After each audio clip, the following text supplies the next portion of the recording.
Hello. In this video, we'll be doing the next two stages. We'll be doing the next three stages. And what we are required to do is we are required to propagate all the write commands down to the slaves. So let's just read the requirement. After the replication handshake is completed and master has sent the RDB file to the replica, the master starts propagating commands to the replicas. When a master receives a write command from a client, it propagates the command down to the replica. The replica processes the command and updates its state. So this processing of the command, this will be done in this stage and updating the state as well. In these two stages, we are just propagating the command down to the slave right here, what's written right here. More on how this propagation works in the replication connection section below. Okay. Commands like ping and echo are not considered write commands. So if my master receives a ping or echo command, it will not be trickled down to the slaves. But only commands like set and del will be trickled down to the slaves. So replication connection. Command propagation happens over the replication connection, the one we just created after the handshake. This is the same connection that was used for the handshake. The propagated commands are sent as resp arrays. For example, if the master received a set foo bar, it will send. This is the format the client will send us the command in. So we can simply use the command that was sent by the client, the original string that was sent by the client, and propagate it down to the replicas. The replicas process the commands received over the replication connection, just like they would process commands received from a client, but with one difference. Replicas don't send response back to the master. So our command handler, the one we wrote, is sending a command back. It's returning a string. But now we need to write a command handler that won't return anything. It'll just update its state. So we'll add another method for that, and it will only have write commands like set and del. It won't have other commands like ping and echo. We'll see that shortly. Similarly, the master doesn't wait for a response from the replica when propagating the command. It just keeps sending the commands as they come in. So if yeah, it's pretty self-explanatory. There is one exception to this no response rule, the repl conf get app command, and we'll get to this later in the next stages. If you see right here, so we'll do that later. How they'll test our program is they'll run it, give it a port, they'll run it as a master. It will then connect to your TCP server as a replica. So they'll connect to my server as a replica and execute the following command. Okay. The tester will then wait for your server. So they are just testing my code as a master node and seeing if commands will be trickled down to their slave nodes. So all we need to do is send down commands to the slaves.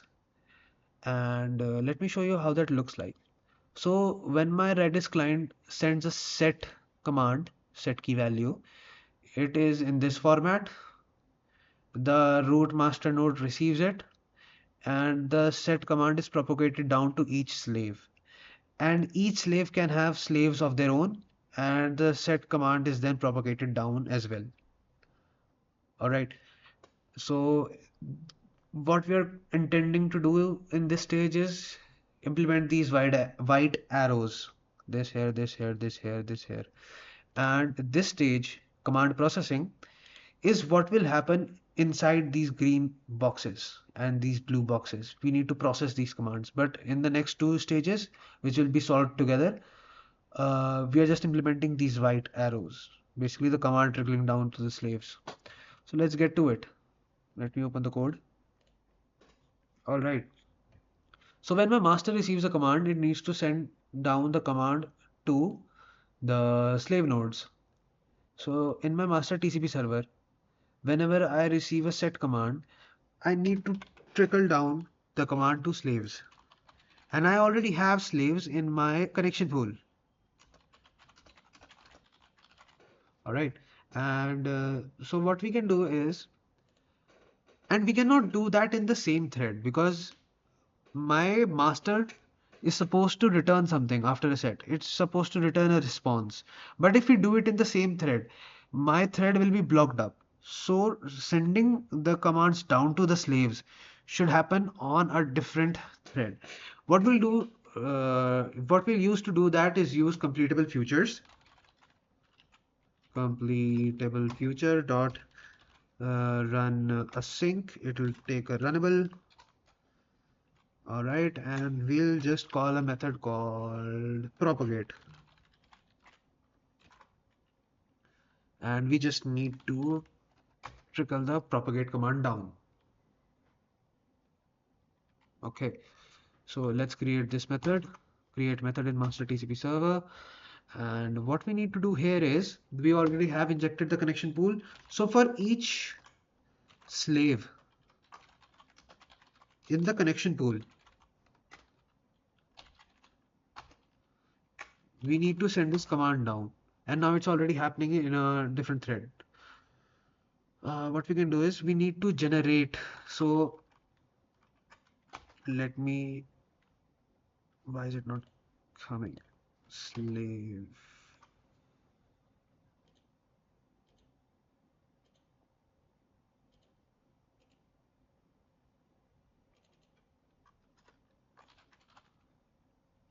Yeah.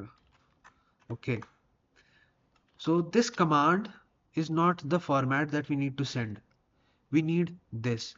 The command array is this set key value. We need to convert the set key value into this resp array. It's a right now it's a general Java array. We need to convert it to a resp serialized array. So what we'll do to do that is we create a method in our serializer, and I'll serialize the command there. All right. So what we'll do is I need the string command resp string, and what we'll do is I'll use the resp serializer dot. We need to create a new method to do that. So I need a resp array from a general array. So let's call it that, and we can generate this method in the serializer like so. We'll get to it. But right here, if I have this connection string already, I can just send it down to the slave. But I don't have a method in my slave. See, I don't have any method to send it down. I'll have to get the stream, output stream, and write to it. We should encapsulate that logic in this class right here. So what we'll do is we'll create a method. Yeah, we'll create a method called send, and it takes a command resp string, and let's just take byte, get bytes, and we just need to generate this method there. Create send method in slave. Yeah, and now this send method will throw an exception because we are writing to the output stream. So we need to do this in a try catch. So let me wrap the entire for loop in a try catch. Try catch exception, whatever the exception is. It will be an IO exception.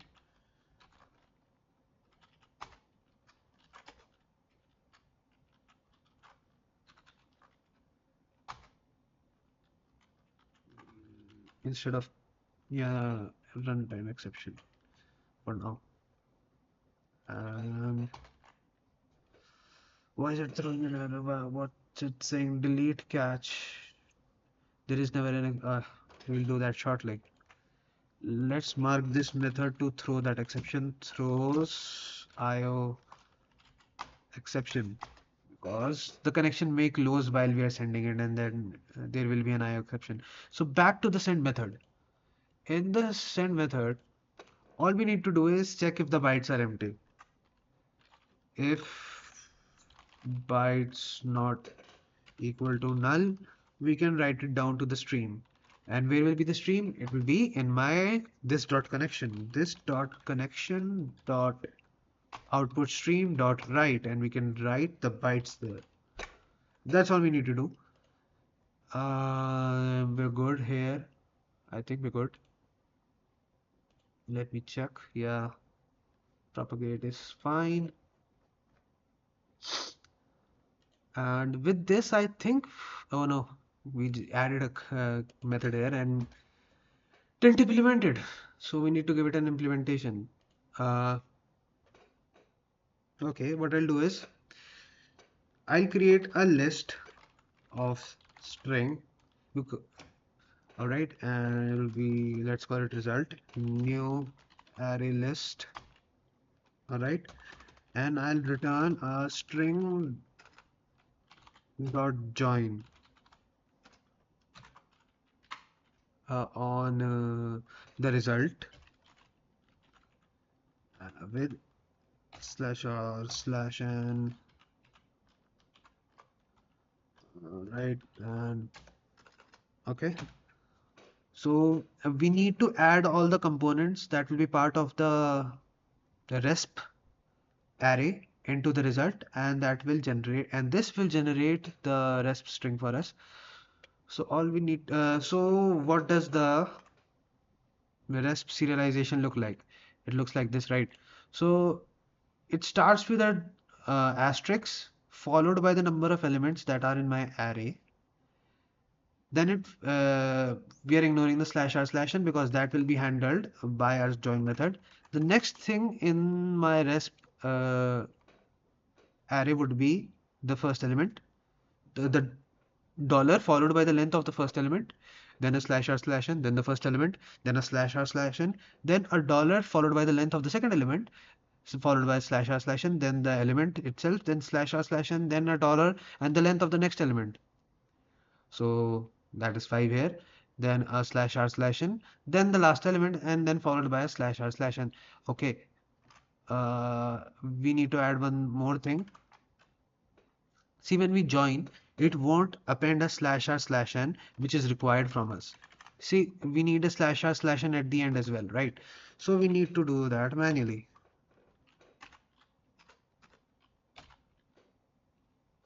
Oh, I'm using the wrong slashes.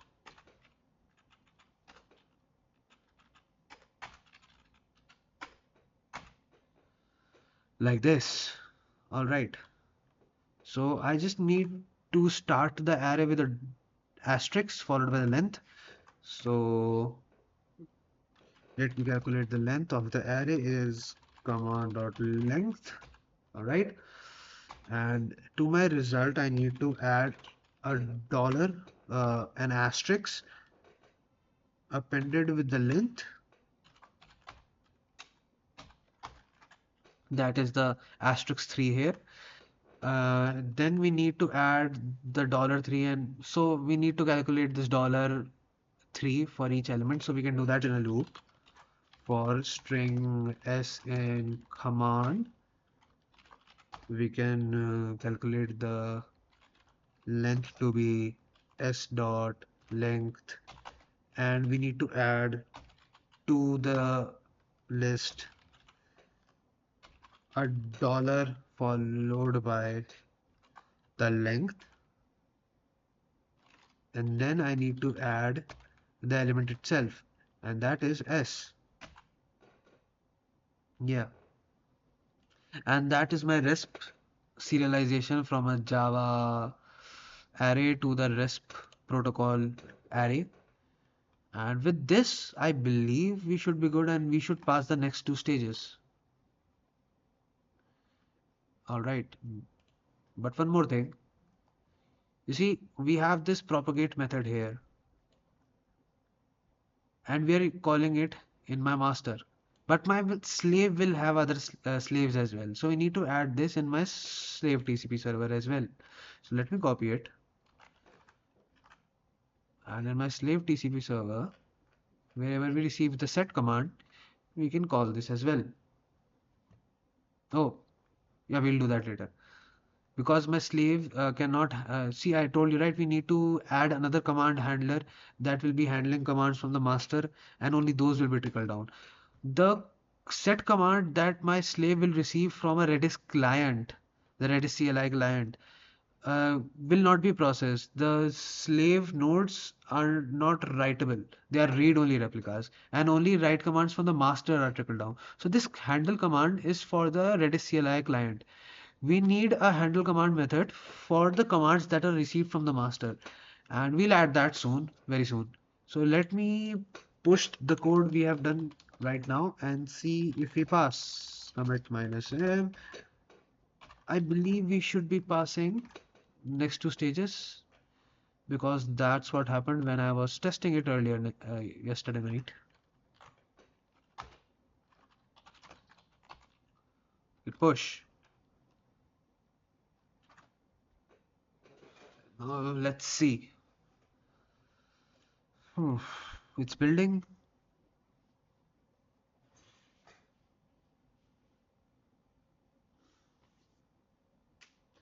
We gotta wait.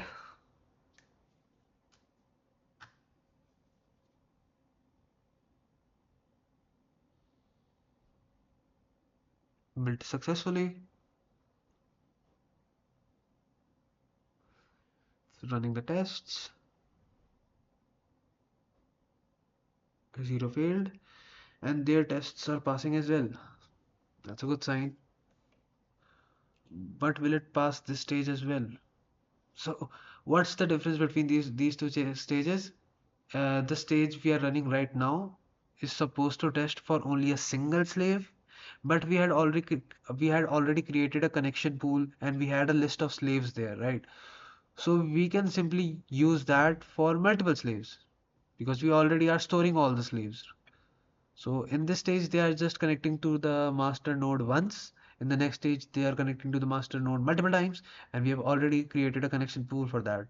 So we should be passing that as well. Let's see the logs for the next stage.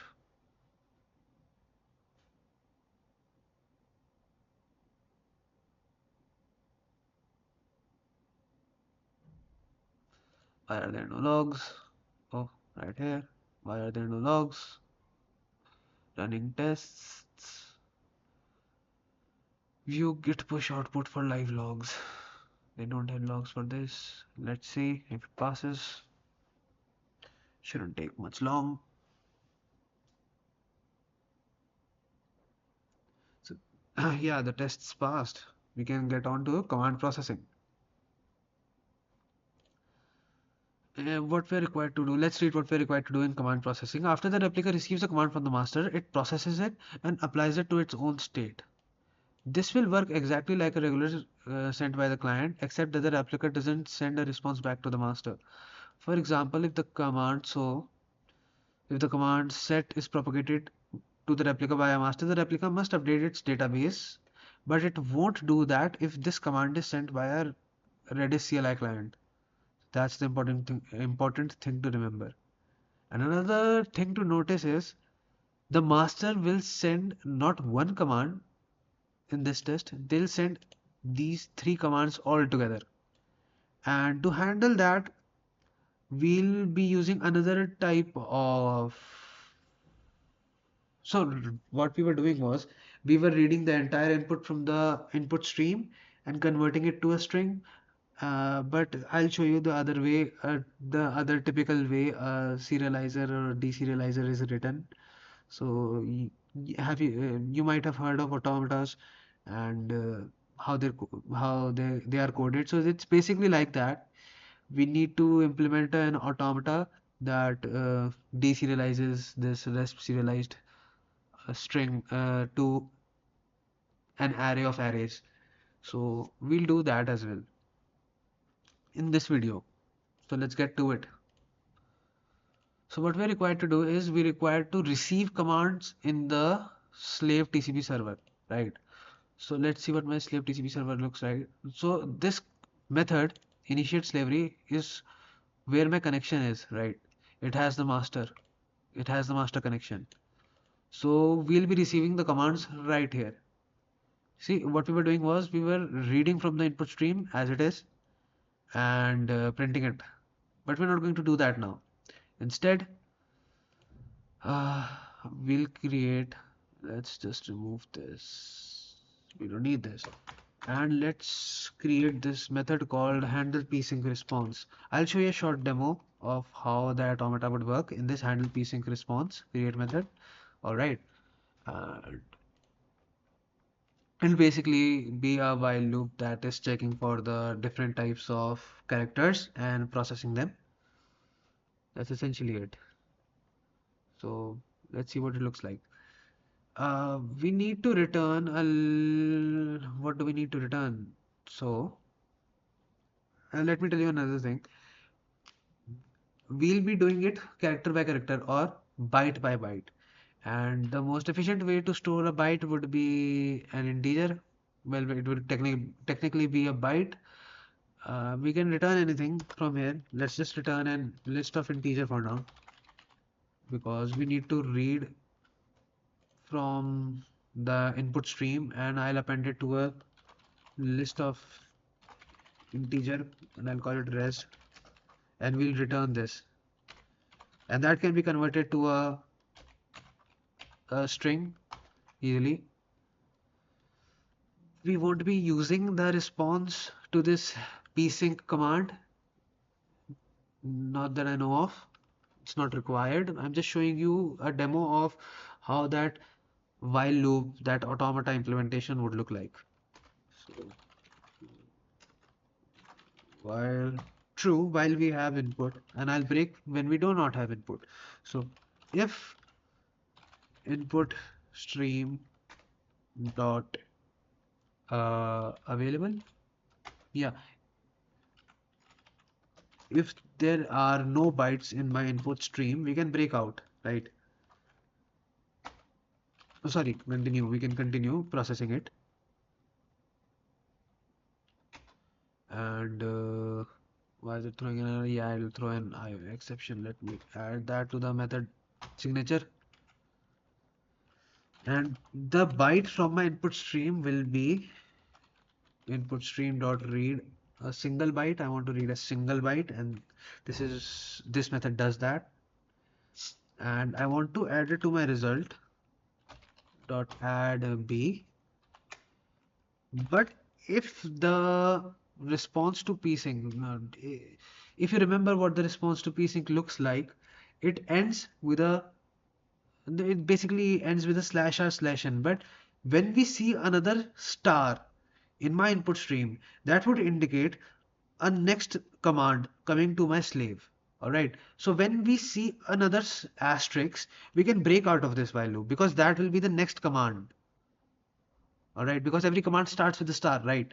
If you see, everything starts with a star. So whenever we see a star, we can break out of it because that would indicate that the response to the psync command has ended and another command is now being trickled down to my slave. So if we see if the byte is equal to the star, right, character, that basically means our next command has started and we can break out of this while loop. And here I can return, not here I can return the response. Now this array will have everything that is the response to the psync command. But one thing to note is we have read one byte already for the next command, that is the star. So after this loop ends, I can expect another command to already be there in my input stream, and we can start reading that immediately. Let me take the response in a variable. It's not required. All right. So after this, as I said, I can assume that there is more commands in my input stream because this while loop will only end if there is something else in the input stream. All right. So here I can assume that there is something in my input stream and I can read that while my master connection is connected. Right. So while my master is connected, I can start reading from my input stream. So similarly, now let me take a counter to count how many bytes have been read. So as I told you, we read a star for the next command already. So we have already read one byte. So my offset is already equal to 1. So we've already read one byte for the next command. We also need a string builder for each command. String builder, because we need to actually read the string and process it, right? Because now we're at the command processing stage. So we need the output. So I'll use a string builder, new string builder. So in my handle psync response method, I was creating a list of integers. Instead, you can also use a string builder. I'll show you both the methods. All right. And we need a list of byte for all the bytes that will be read, and we'll convert that to a string. New array list. So like we did below, while true, we'll read from the input stream. So it's essentially the same code. While true, we'll read the next byte. Int b is equal to input stream dot read. It reads one byte, and if b equal to an asterisk, then that means we have read one command and we have started reading the next command, so we can break out of this loop because I only want to read one command right now. Okay, so we break out of it. But if we haven't seen a asterisk, it's part of the same command. We can increase the offset because we have read one command. Why am I calculating the offset? That will be required for us very soon. It will be required in these acts. So whenever a master sends an ACK to a slave, it responds back with the offset, right? So we need to calculate the offset, and that's what we're doing right here. We can add the byte that we read to the bytes list, like so. So it was in the format of an int. I can typecast it to a byte, and if input stream dot available is not if we have 0 bytes available in my input stream, in that case also we can break out now. All right, so now we have one command in my bytes array that we have read, and potentially we have already also read an asterisk. All right, for the next command. So we have read all the bytes for the command, right? So I can add them to my string builder. In bytes, for all the bytes in bytes array, we can append, I'll typecast it to a character, b dot byte value, and it needs to be in hexadecimal format, and that can be done by oxff. Now, did I know this? Oh, hell no. I just googled it, or ChatGPT did. But that's what the code will look like to convert it to a character and add it to the string builder. I didn't know shit. I used ChatGPT for this. You should too. If bytes dot is empty, I'll check if my bytes array was empty. In that case, we didn't read anything, and in that case, I can continue and start reading again. All right, we can get back into this while loop. And so what will happen if when we continue, control will come back here, it will reset the offset to 1, it will create a string builder bytes array, and they'll get back into this while loop, and then it will see that the input stream is empty, then the control will come here, then we'll continue. So basically it's kind of like an automata which is going around reading input and converting to string. And we if the byte was not empty, that means we read a command. So I can get the command by sb.toString, and we can get the parts for it by splitting on /r/n. You know, our command looks like this. So everything is separated by /r/n. So we can split on /r/n.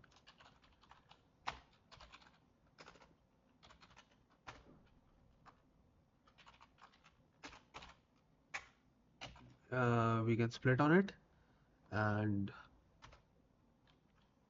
if my command was equal to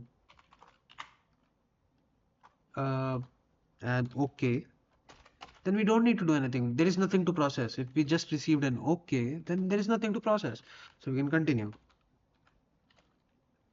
So this is the OK is what the master sends in response to these handshake commands. All right, so we're just checking if there was an OK in my input stream, we can just continue processing again. String, and now what we'll do is we have we have this parts array, right? And we need to convert that into, now these parts will include this asterisk 3, $3. We don't need that. We can drop that. So what I'll do is I'll use my Resp serializer to do that. But I don't think we have a method that does that for us. So we'll write another method that does that. Resp serializer dot. What I'll do is I'll just parse the array. Alright. And I'll pass it the parts.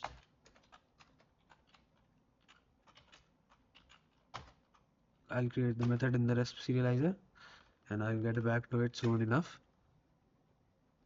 And right here we need to create another handle command method, right? We had in our command handler we have a handle command method, but right here we need another handle command method that will handle the command from the master, because the command handling for the commands from master is different from the command handling for the commands coming down from a Redis CLI client. So that's why we need two methods for it. So string response, we'll return something, but we'll whatever the response will be, we are not going to write it to the output stream back to the master, because the master doesn't expect it. We read that right now from in the requirements. So I'll handle the command from the master. I'll pass it the command array, and what do we need? Doesn't need the connection. Let's pass it the connection anyways. And let's create this method in my slave TCP server class itself. So it takes that to we'll see soon enough. Anyways, so the first command, the kind of command it is, will be the first element of the array. Command of 0. Let's call it command. Right? Command of 0, and we can use a switch case on it like we were doing. But let's just make sure and convert it to uppercase. Alright. And string result empty, and whatever the result will be, we'll return it. And here we can do a switch case. Switch on CMD and case, if the command is set, we need to call our store.set. We already have. But in that case, in my command handler, I think I have it already. In my command handler, I have a set method, right? That is being called. We can just call this, and that will do the trick for us. So I can do command handler dot set, and I can pass it the command. With that done, now comes the interesting part. See, I told you we had this propagate method in my master TCP server. We need that now here as well, because my slave will have slave of its own, and we need to send down the set command to all the slaves. So we need to do that this here as well, and now we can break out of it. All right. And right now we are only going to support the set command. That'll be it. And if anything else comes, we are not doing anything. We are just responding back with an empty string. We're not actually responding, we're just returning, and this return is not being used. Result is already defined. Command result. All right. Let me see. Do we need? Yeah, we added a method, but we did not implement it. So let's implement that as well. So back in my Resp serializer, in my parse array method, what I need to do is I want to drop the things that are not /r/n. Okay, so I need let me see.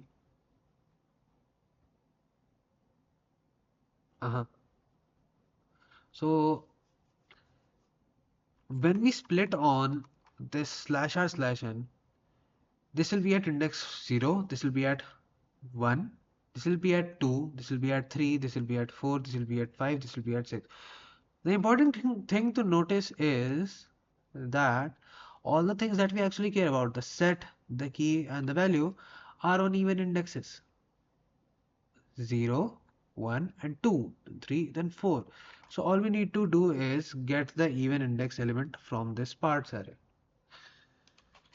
So let's just calculate the length of the parts to do a loop on it.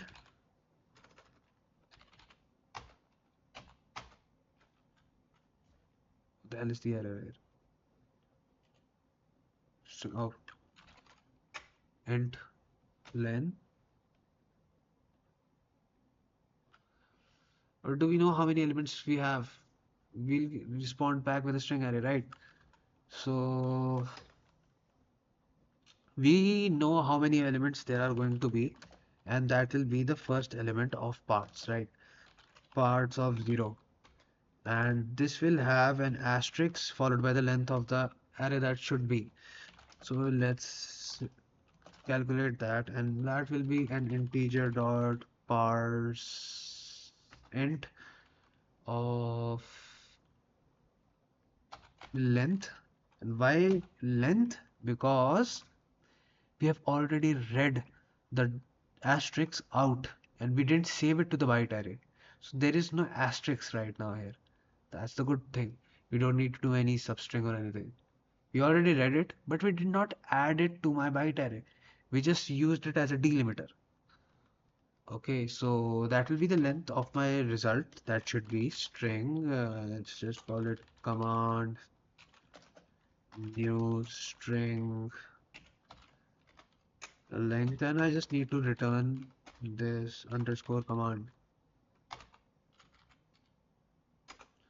And as I told you, we just care about the elements at the even index, but the 0th element was the length of the array. We don't need that. We need to start from index 1, and we'll increment it and just get the even length element out of it. So what will be at 1? Parts of I, yeah. Okay, so I'll do a loop on.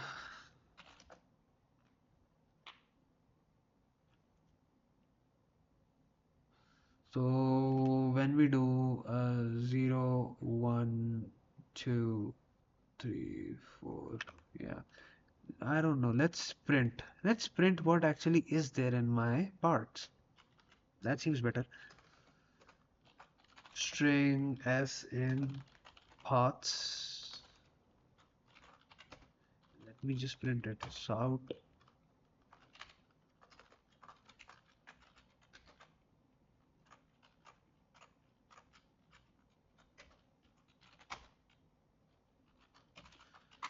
Let me print a giant string, and here I'll print s, and let's push the code and see what we get in my parts array. Git add, git commit. What is the name of the stage? The name of the stage is YG4.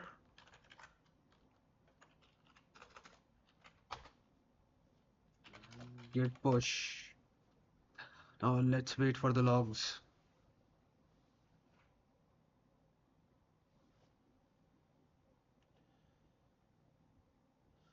Is my internet connection slow?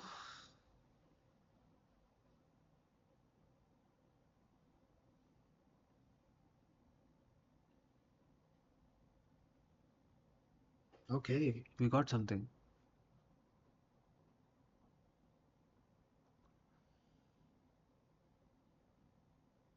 We cannot call to uppercase because it's null. Uh-huh.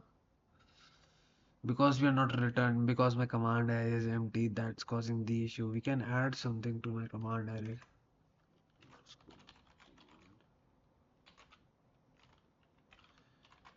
Of 0 equal to uh, ping or anything, just not set because we don't want anything right now. I just want to see what we are printing here.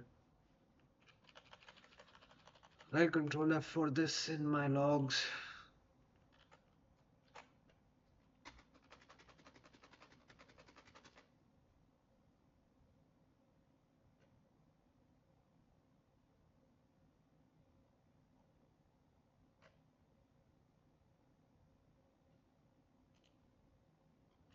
Why is there nothing here?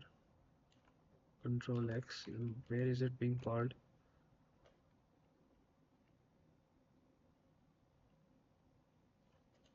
I'll do a loop on this and see.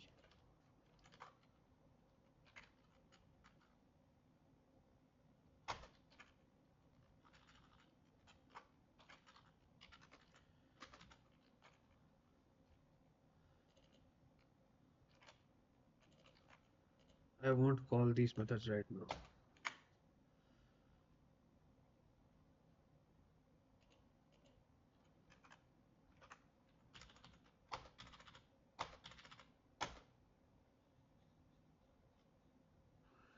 Some live debugging here for you guys.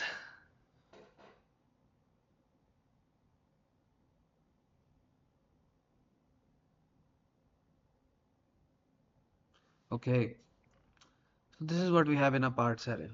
Okay, I should do a prettier print. I should add something. Uh,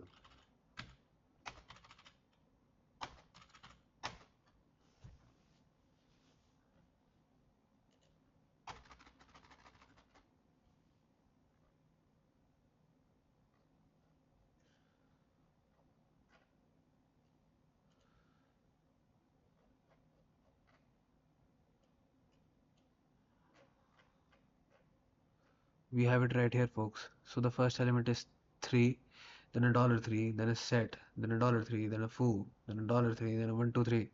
So we just need to get this set foo and 1 2 3 out.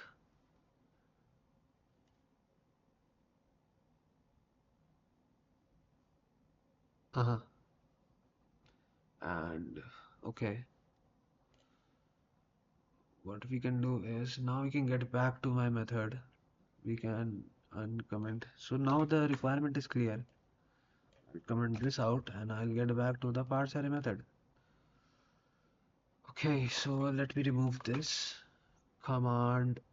I created the command, and command of 0 will be my parts of 2, right? 0 1 2. So that will be command of 0. And so now we need to get all the rest of the elements from the parts into my command array. So 0 1 2, then we don't care about 3. I can start at index 4. For int I equals to 4, I less than parts dot length, and I plus plus underscore command of idx. Wait,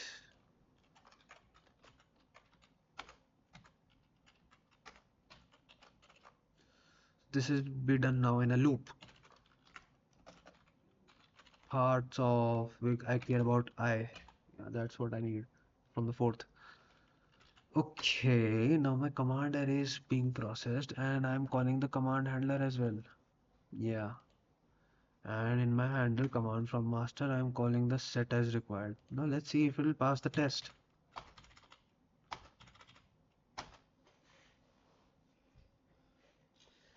Let's wait for the logs.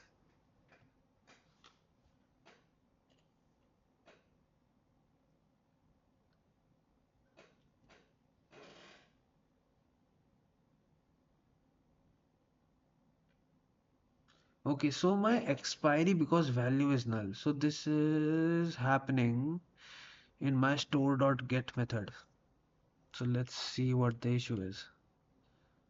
store dot get. In my store dot get, value is null. Huh. What am I doing? Where am I getting the value? Oh, I'm using value.expiry, and value.exp cannot read expiry because value is null. So this should only happen when value is not equal to null, right? Value is not equal to null. Let's see if that fixed the error. And live debugging, folks. Learn to read the errors. That's what everybody says.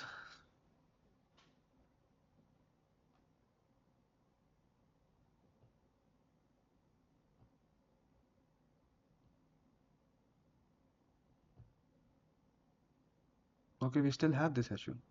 Cannot read val because value is null. So first it was trying to read expiry, but now we're trying to read dot val. Where are we trying to read dot val?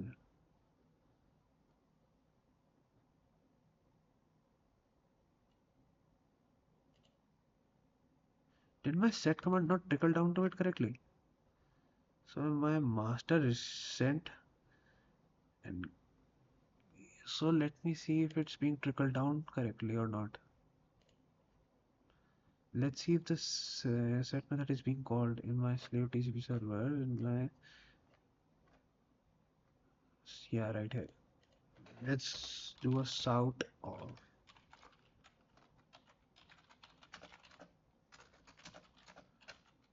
or maybe this is causing the issue.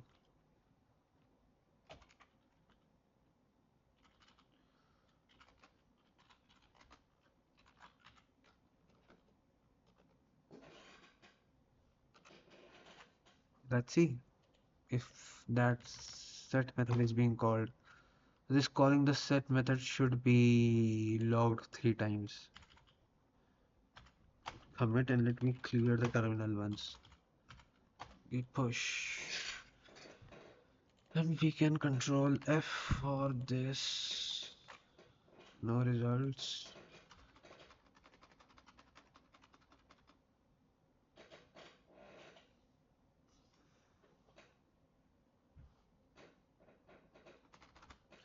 Okay, so this method was not called. Why not? Let's see what the value of this was not called. This was not logged. That means that CMD was not equal to set. Let's just print what CMD is. The hell is CMD right here?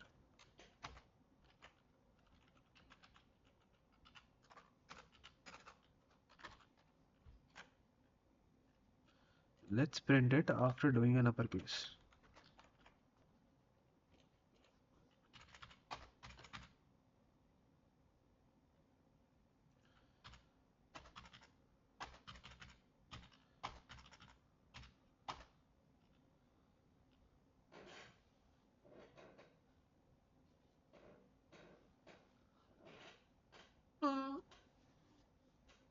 I'm too lazy to do proper testing. We'll just do it manually. No, I do not care.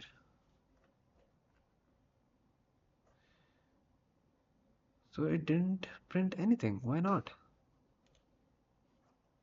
Is this handle command from master not being called? Is the control not reaching there? Am I stuck there in the while loops?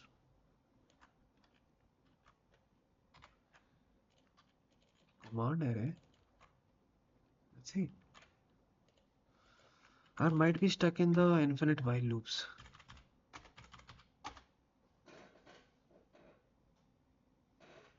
Huh?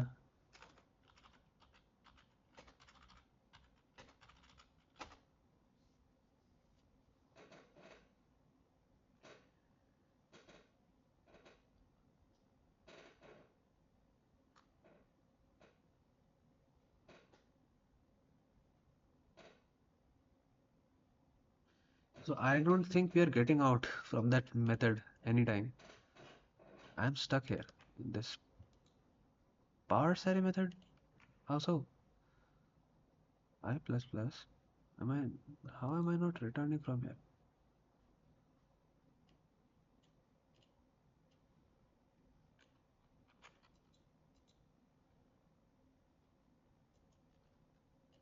Let's get here and let's print everything in underscore command.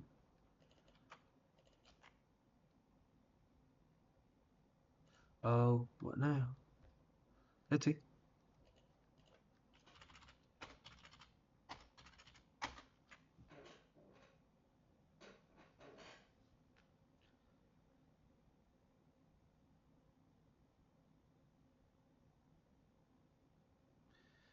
Bear with me, guys. This is how you learn.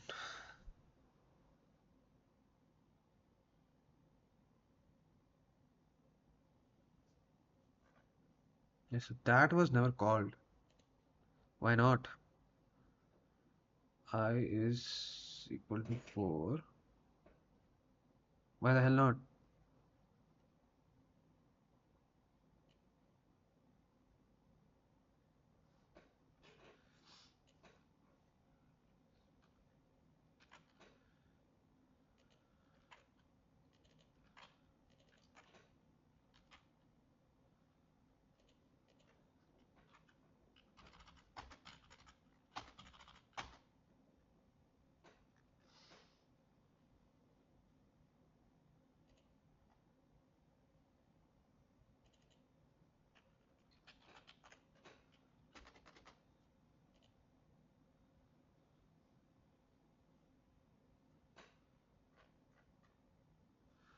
So I did get there,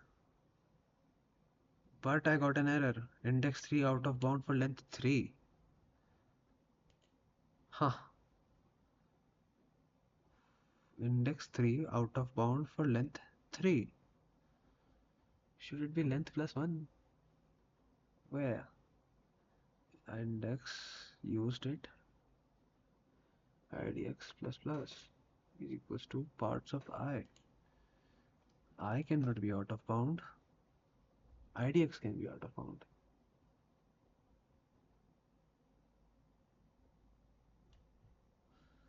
Hmm. So let me print what the length of this is.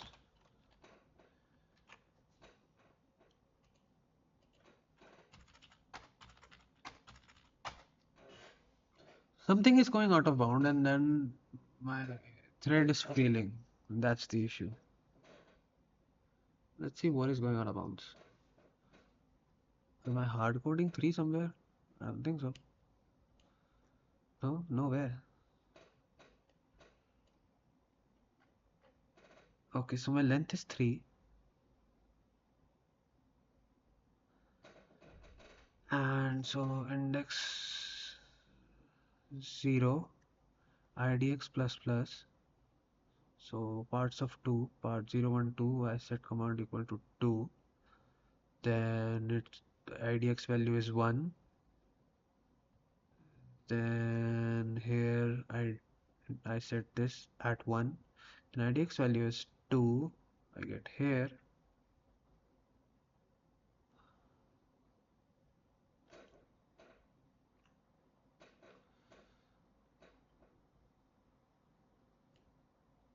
So it should be 3.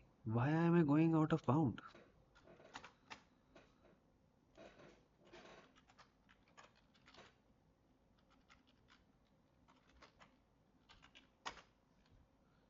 idx of 0 should be equal to parts of 2. And from 1 onwards, I don't see the issue. Oh crap. So I'm only incrementing I by 1. So my I was here, then it was here, then it was here. But I need to skip these $3 and $3 elements. Oh crap. Oh shit.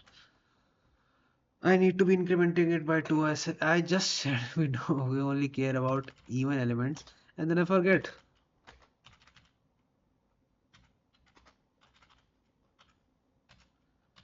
How stupid could I be?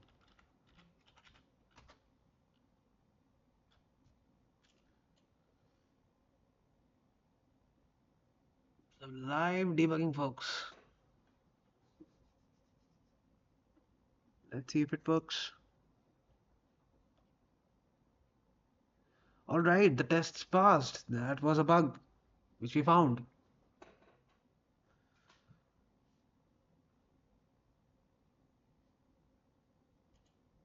I'll leave that in the video. I do not care. Flip, cut it out. All right, all the tests passed. And we can get to the next stage. Cool. Okay, so that was it for this one, and I'll see you in the next one.